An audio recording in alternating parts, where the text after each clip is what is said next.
Guys, Mio Sporty Yamaha. Ang gagawin ko dito ay mag-full wave. So, yung regulator o rectifier niya, papalitan ko ng pang full wave. Kasi yung mga sakit nitong Mio Sporty ay kadalasan nasisira agad yung regulator. Ang ginagawa ko dito, pinapalitan ko siya ng pang full wave. Pag pang full wave na, malakas na to mag-charge. Kasi yung stock nito is half wave lang. Diyan ko siya ilalagay, ganyan.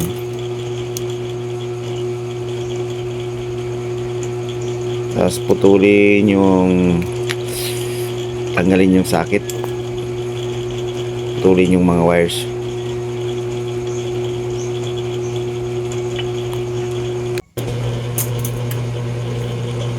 Bago simulan ang pagkakaroon ng mga koneksyon o pagkukonek ng mga wires papunta ng regulator na pang full wave, huwag kalimutan itong tanggalin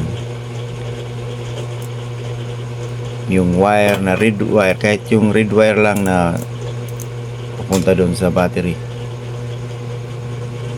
para maiwasan mag-short, magkaroon ng short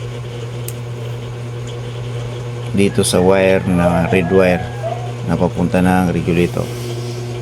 Dito sa sakit na to, tatanggalin ko yung may yellow wire at saka yung black wire. Ang matitira is yung white.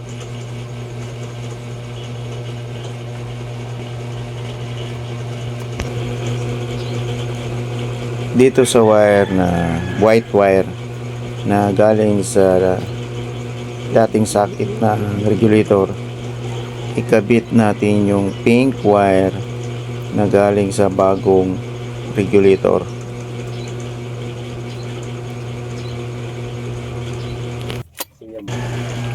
Pero yung pink at saka yung yellow wire na galing sa bagong regulator, pwede lang yung magkabaliktaran, na ikabit mo dun sa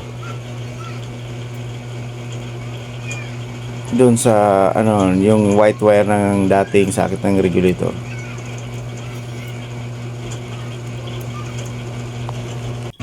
Ang ibig kong sabihin ay kahit ang yellow wire na galing sa bagong regulator, ikabit mo doon sa white wire ng dating sakit ng regulator, ay pwede lang yon.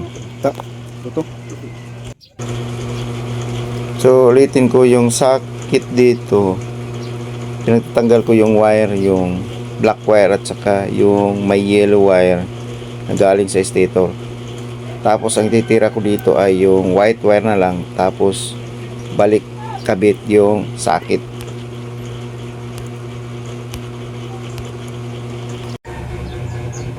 So ito yung green wire ng regulator, kabit doon sa black wire ng dating sakit ng regulator, kasi siya yung negative o yung ground.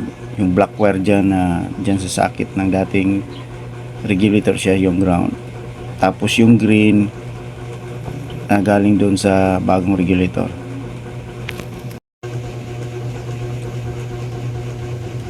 Ito yung red wire na galing sa sakit ng dating regulator. Kakabit yung red wire din na galing sa bagong regulator.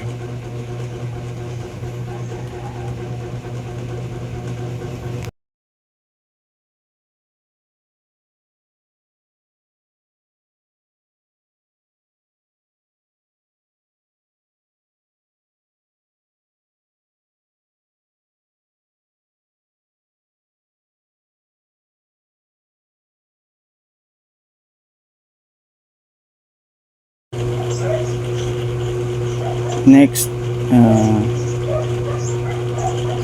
cut natin itong yellow na galing sa dating sakit ng regulator. Tapos pag-isahin natin to doon sa black wire na galing ng bagong regulator. Tapos pag-apang tayo dito papunta sa brown wire na galing sa CDI. So balikan natin yan mamaya.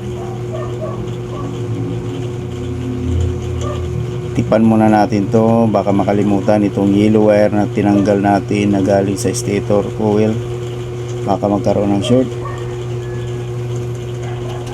Wala na to, floating na tong wire na to, so lagyan lang ng tape kasi floating na yan, baka magkaroon ng short.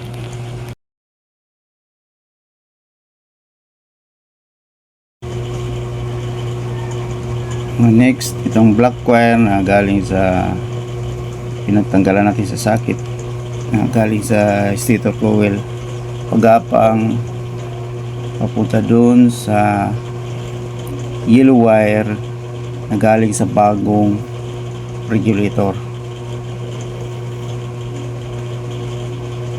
Yan, lagyan na ng electrical tape.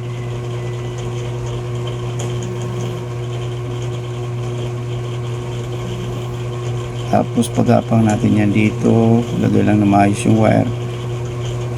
Pagapang dito sa yellow wire na galing sa bagong regulator.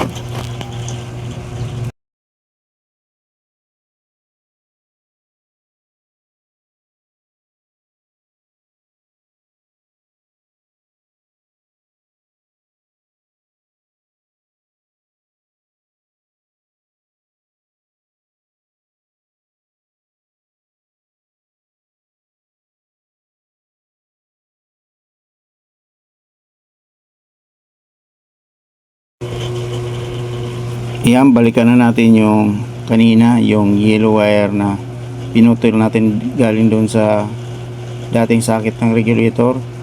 Tapos dinugtog natin yung black wire na galing sa bagong regulator.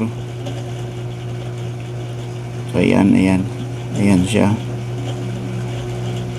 Magkakabit tayo ng wire, papagapang natin papunta sa brown wire na galing ng CDI.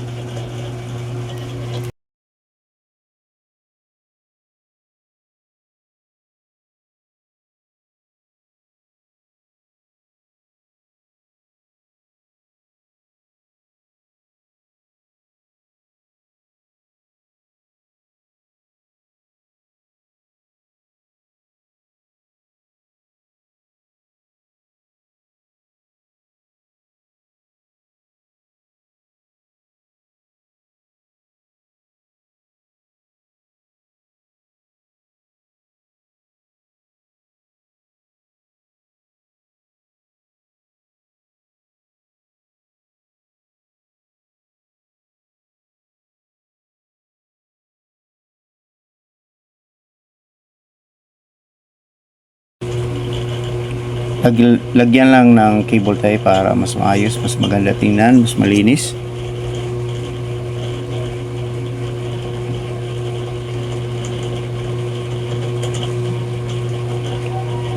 Yan, tapos na, goods na to.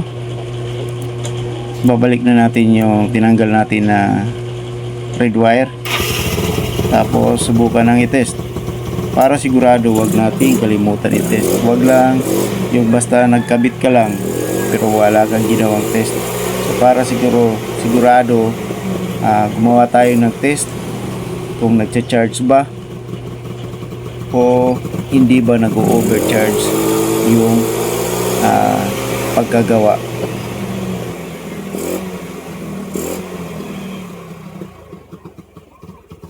$13.82.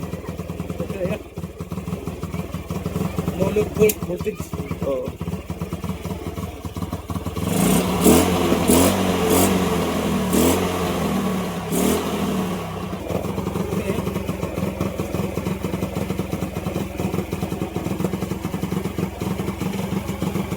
No, balikin na next.